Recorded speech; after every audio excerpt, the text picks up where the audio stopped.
Blessings and greetings. And blessings as we're alive, because we're intending to stay alive in this most existential of moments, with the intent of being configured with toward Chaim, toward Chesed, toward kindness, toward Rachim, toward the mercies.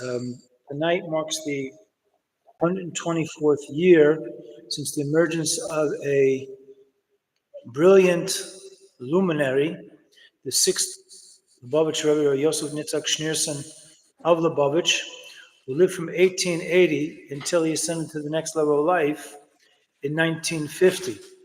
So what I would like to do is to try to share some insight into this type of wisdom of this person who was thoroughly immersed in helping other Jews and other human beings actualize their potential in this world and to try to be good stewards on this earth, make this world a der tachtonim, a dwelling place for the Almighty to bring down the essential revelation of Shekhinah, divine revelation, into this generation, for every nation, a soulful revelation.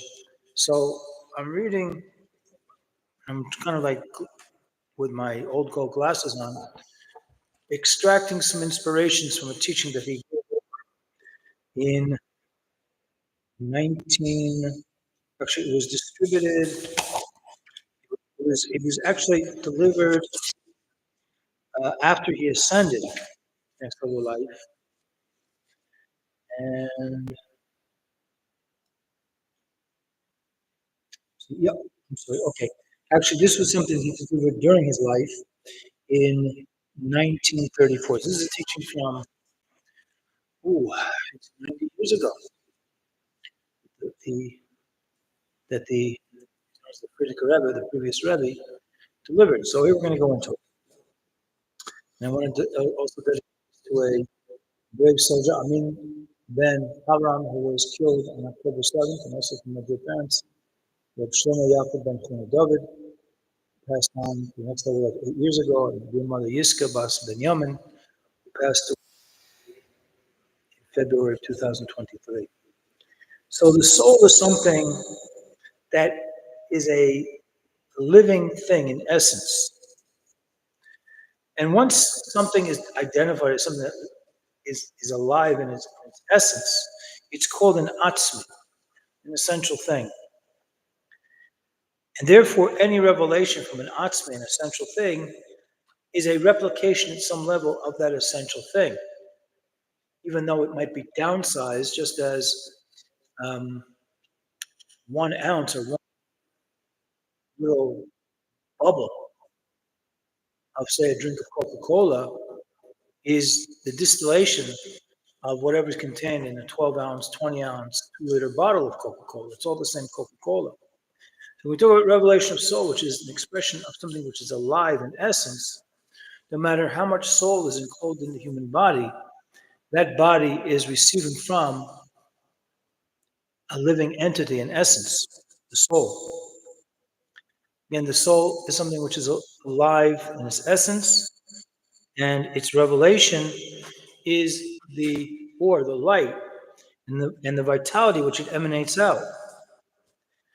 And we want to understand the difference between how that something which is alive in its essence gets a portion to the various powers, the potentialities of the soul as it comes down here. Since any potentiality is a testimony of the revelation of the soul, so that potentiality is identified as the kochos, the powers. And while those powers, those individual attributes can be actually quite limited in relation to the essence of their source, and are bounded by the inyanim, particular matters, like, for instance, the power of sight, with all the biological, physical manifestations of the eye and the various parts of the eye and what the eye is connected to inside the head and in the nerves, all the nerves involved.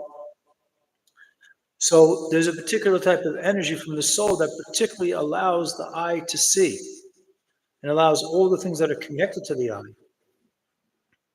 So we're also talking about So like the eyelids and the eyebrows,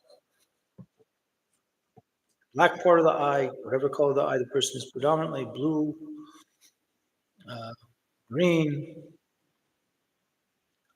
brown or black, as in the black of the eye, and then the white of the eye. It's all connected to a means of which of the power of vision. Koach hariyah can be expressed as koach hariyah is receiving from the nefesh, the etzem, which is a living thing. So when these powers of the soul, as it relates to various physical functions of the body, get involved, there's an engagement, meaning it becomes the business of the power of the soul to engage and to allow and to empower a person to see what they have to see. It's like a business. So when we talk about the general, the totality of all this vitality and light of the soul, being that it comes to the soul comes to and effectuate some sort of vitality. So the soul is connected to doing something work, and the work is associated with some sort of chayas, vitality.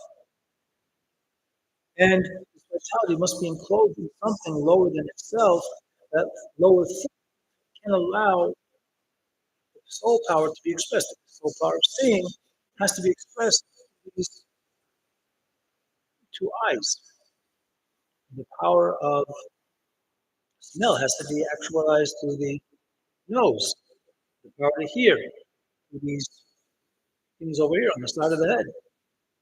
It's all coming from the soul, which is a living entity in essence, but it is diminished by divine decree to be enclosable within, so a person can hear, a person can smell, a person can see, a person can speak.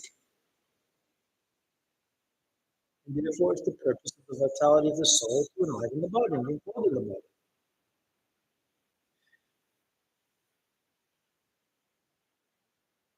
So, what do we want to address?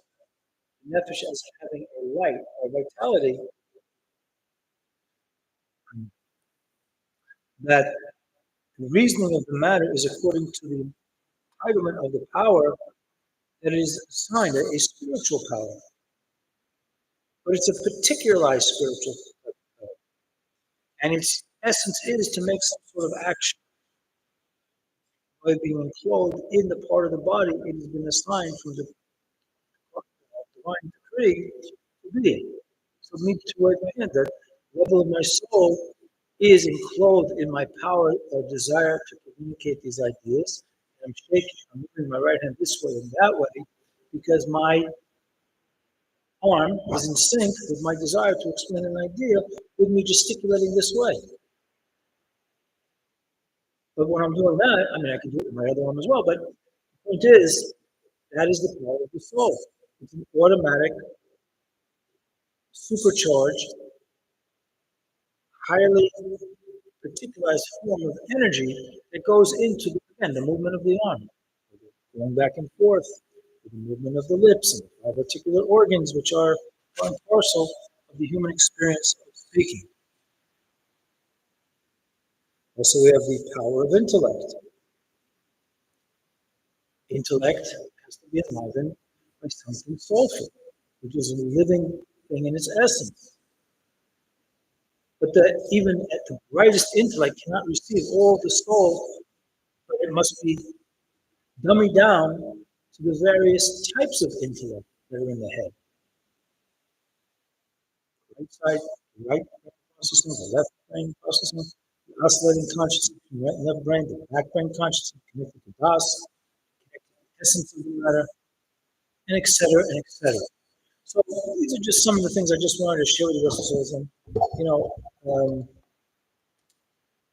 The Sixth Lubavitcher Rebbe also was someone who suffered physically very great in this world, and the Rebbe of our generation, Seventh Lubavitcher Rebbe, mentioned that despite the fact that the previous Rebbe, the Sixth Rebbe, suffered so much, he was tortured many times when he was in prison. One of his daughters were killed by the Nazis. In I think 1906, someone tried to take his life from the Russian Zionist, Jewish Zionist, and he used to actually have to carry a gun in his sock to protect himself and his Rebbe and his wife. One time they shot a bullet to his house, and the sound of the bullet going to the house caused his Rebbe and his wife to be deaf in her ear for the rest of her life. And she lived to about 1970. So the last 64 years of her life, she was deaf in one ear, and one of those Russian Zionists shooting a bullet into her apartment.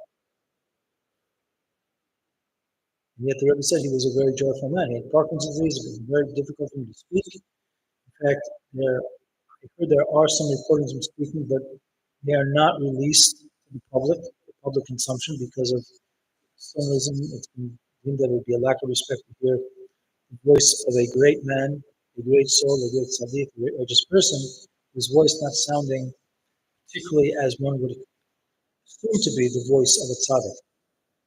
Okay, we're not going to hear it, but hopefully very soon, Kitzur Mishachni Alpha, those who lies in the dust, will sing up its own deep relation, will hear and see the Sixth Lubavitcher Rebbe, only all the Rebbes that preceded him, preceded by all the mystics of creation, and the righteous, and the prophets of creation, kings of Israel of creation, the great peoples of all the world, in the way of a Havachad, one love, Gor Lechad, one destiny, one with dark action in a peaceful, pleasant way. Good